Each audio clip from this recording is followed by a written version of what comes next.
Hi guys, it's Brittany with the Peoria Park District. I'm here with Deputy Director Brent Wheeler. We're gonna hang out here for a second until a few more of you guys hop on, and then we'll get going. Brent, you have any big plans for the weekend? I actually do. Oh, good. Yeah, I'm going to try to take advantage of this nice weather and take my son fishing. Nice. That's great. That's fantastic. Did your kids start school this week? They did. I actually dropped off my oldest at IMSA on Wednesday, and that was far more difficult than I imagined, so I'm still trying to deal with the trauma of that. And my other two, yes, they started on Monday. Well, that'll be a fun activity to do after getting through this first week of school. Yeah. Well, it looks like we have 5 people that have hopped on already. The only thing I'll tell you is that make sure that you speak up just a little bit because sometimes it's hard for them to hear. But other than that, thanks to everyone for joining us today. Like I said, I'm Brittany. I'm here today with special guest Deputy Director Brent Wheeler. Thanks for filling in for Emily today. Happy to do so. So some people may not be familiar with you or your job. Can you give everyone like a 2-minute elevator speech of you and your job responsibilities? Sure. So, as Brittany said, my name is Brent Wheeler. I'm the Deputy Director of the Park District.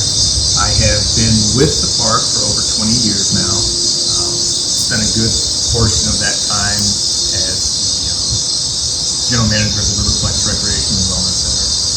Now, it's a little bit of everything. My job responsibilities recently changed as far as direct reports and structure. I used to spend most of my time, if not all my time, in recreation, from facilities to programs. Now there's still a good portion of that. I still work directly with the zoo and the golf courses, but now I have the privilege and honor of working with the parks, which also incorporates EIS, which is Environmental Interpretive Services, our police division, and basically, any other special projects or administrative functions that Emily needs me to do. That's my job. Well, sounds like you're busy. I wanted to mention a comment that was brought up on one of our posts promoting 10 at 10. And they were talking about trying to bring up the idea of having a yearly pass for when you go out and just hit balls at the Golf Learning Center. I actually think that's an excellent idea, and it's one that we've talked about internally for a couple of years now, just trying to determine the feasibility of that. As we enter our budget process, which basically starts now, that is something that will be front and center, and we're going to look to see if we can do something. Cool. That sounds great.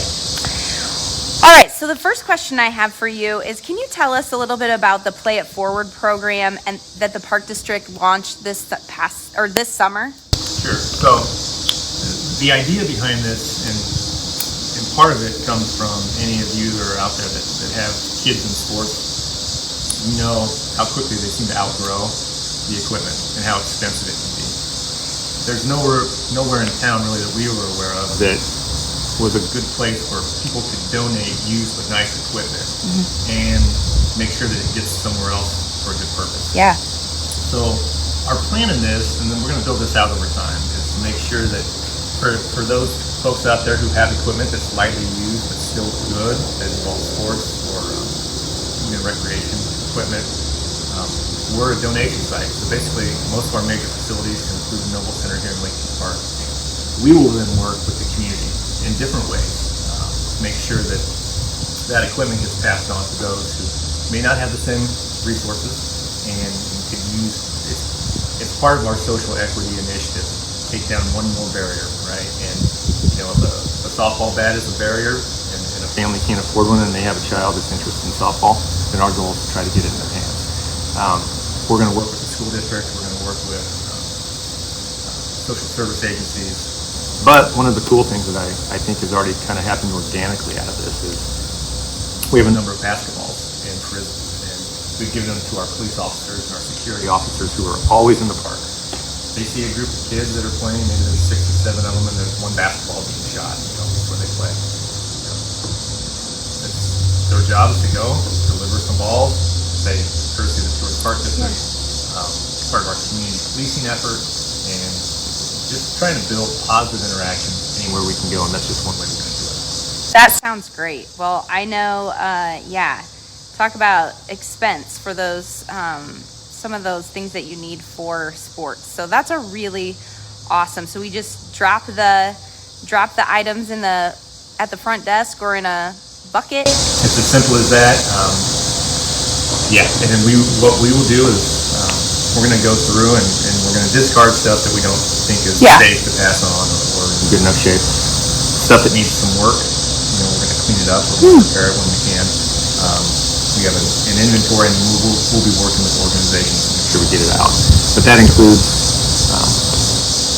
baseball, softball equipment, basketball, golf equipment,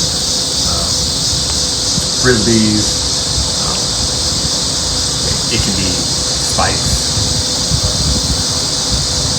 We have a whole laundry list of things available on our website to see what we will and will not take, but it's a pretty extensive list. Okay, well that's awesome. Yeah, definitely check out Play It Forward at the Peoria Park District website if you need more information on that. So next, let's talk about Glen Oak Park and the improvements that have been suggested through our public input sessions. Yeah, and actually, in addition to the public input session, which has been fantastic, we'll be doing another one on September 1st at 6 p.m. in Glen Oak Park at the band shell. Those conversations are about some future investment that's going to be made, significant investment, as we look to freshen up Glen Oak Park and make sure that we're serving the community the best we can. One of the things, though, that I'm kind of excited about is over the past week or two, there have already been a number of improvements that have been made to Glen Oak Park. Now, they don't reach the level of change, but if you look at the bottom of Glen Oak Park, there's been some leveling and some cleaning up of some areas. New curb and gutter has been put in, which really cleans up the roadway. If you go up the hill, we've added 8 new dedicated pickleball courts. That area around there has been cleaned up and is being landscaped as we speak. There's new banners on the zoo fence, which is visible from all areas of the park and quite honestly looks phenomenal. It just gives it a nice, clean, fresh look again. So there's a lot of really good things happening in Glen Oak Park before we even get to the main event, which will be a little bit down the road. Yeah. Well, that's awesome. I saw the zoo banners and they look fantastic. Yeah. Well, let's see. We have about 2 minutes left. And are there any other upcoming projects that we should be aware of? Yeah, the Park District is always a number of projects going on, but I guess the one I would highlight in our limited time is a new playground is going to be going in Morton Square Park here in the next week or two. So that will be a nice addition to that heavily used park. Great. Well, I know that Halloween is your favorite time of year. Do you want to give anybody any hints about what you have planned for Lakeview Park After Dark this year? I will just say that it will be fantastic. Last year we threw it together in relatively short order. Because of COVID, there were so many things the Park District couldn't do, but we wanted people, especially kids, to have a really positive, good Halloween experience. So we created this drive-through concept that we called Lakeview Park After Dark. The reviews and the feedback that we got were so positive, and there was a consistent drumbeat to it. Even if COVID goes away, you got to keep doing it. So we're going to. We have partnered with our friends at Peoria Players Theater, and we have a complete sensory experience on hand. You're going to hear it, you're going to see it. This year you're going to taste it. We have a new food and beverage manager at the Park District. She is currently working on some drink specials for the event that I can say I've sampled and are tremendous. And I can't wait for it to get here. But yeah, we're going to have a really fun show in Lakeview Park. Again, it will be a drive-through experience. You don't even have to leave your car. You don't have to chase your kids, but I promise you they will love it. And I really think this is well on its way to becoming a Peoria holiday tradition. Well, I'm definitely looking forward to it. So I really appreciate you taking time out of your day to do this 10 at 10 with us.